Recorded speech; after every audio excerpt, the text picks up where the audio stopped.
Hi friends, இன்றைக்கி நம்ம துளசி மணி கிச்சனில் கிறிஸ்பியான ரிங் முறுக்கு பார்க்கலாம். ஒரு கப் அளவில் பச்சரிசி மாவு இருந்தால் போதும். ரொம்ப ஈஸியாக கிறிஸ்பியாக சூப்பராக ரெடி பண்ணிக்கலாம்.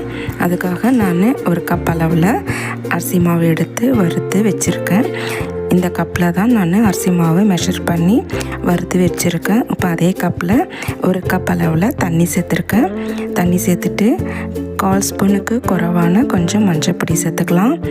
கூடவே 1 ஸ்பூன் சில்லி பவுடர், 1/2 ஸ்பூன் சீரகம், 1/2 ஸ்பூன் எள்ளு சேர்த்துக்கலாம். டேஸ்ட்டுக்கு ஏற்ற மாதிரி உப்பு சேர்த்துக்கலாம். இப்போ கொஞ்சம் பெருங்காயத்தூள் சேர்த்துருக்கேன். சேர்த்துட்டு கூடவே 1 ஸ்பூன் அளவில் பட்டர் சேர்த்துக்கிறேன். சேர்த்து எல்லாமே நல்லா கொதித்து வரட்டும்.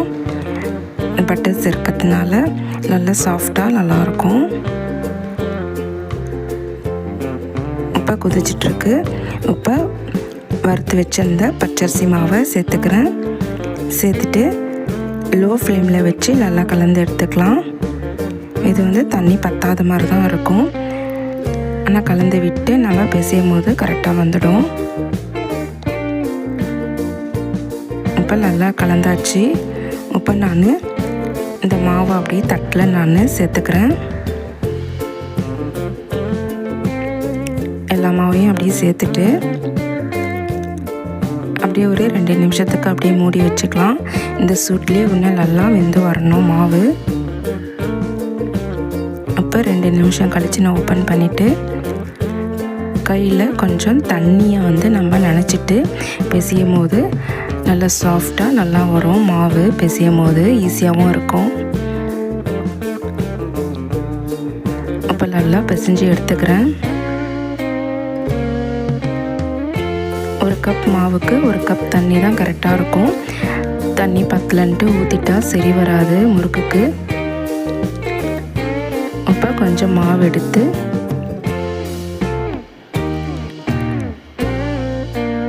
அந்த மாவையும் நல்லா மூடி வச்சுக்கலாம், காற்று போகாத அளவுக்கு. இப்போ கொஞ்சம் மாவு எடுத்து தேய்ச்சி இந்த அளவுக்கு தேய்ச்சி எடுத்துட்டு இப்போ கட் பண்ணிக்கிறேன். இப்போ கொஞ்சம் கொஞ்சமாக கட் பண்ணிவிட்டு நல்லா தேய்ச்சி ரிங் ஷேப்பில் நம்ம மாவை எடுத்துக்கலாம்.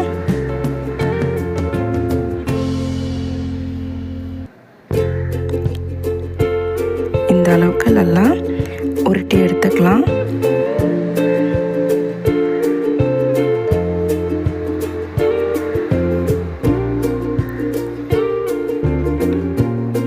இப்போ எல்லா மாவையும் உருட்டி எடுத்தாச்சு.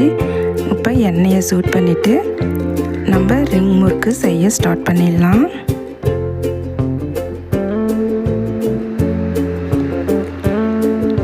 அடுப்பை லோ ஃப்ளேமில் வச்சு நல்லா பொரிச்சு எடுத்துக்கலாம் ரிங் முறுக்கு. இப்போ நல்லா பொரிஞ்சு வந்திருக்கு. இப்போ எடுத்து வச்சுக்கிறேன்.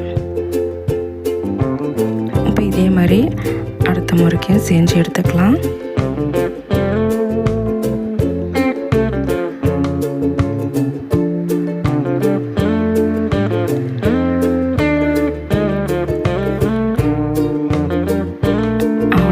இப்போ சூப்பரான டேஸ்ட்டில் ரொம்ப கிறிஸ்பியாக ரிங் முறுக்கு ரெடி ஆகிடுச்சு. ஈவினிங் டைமில் இது செஞ்சு சாப்பிட்டிங்கன்னா ரொம்ப சூப்பராக இருக்கும். கிறிஸ்பியாக சூப்பரான டேஸ்ட்டில் ரிங் முறுக்கு ரெடி. இந்த வீடியோ பிடிச்சிருந்தா லைக் பண்ணுங்கள், ஷேர் பண்ணுங்கள். துளசி மணி கிச்சனை சப்ஸ்கிரைப் பண்ணிக்கோங்க. தேங்க்யூ.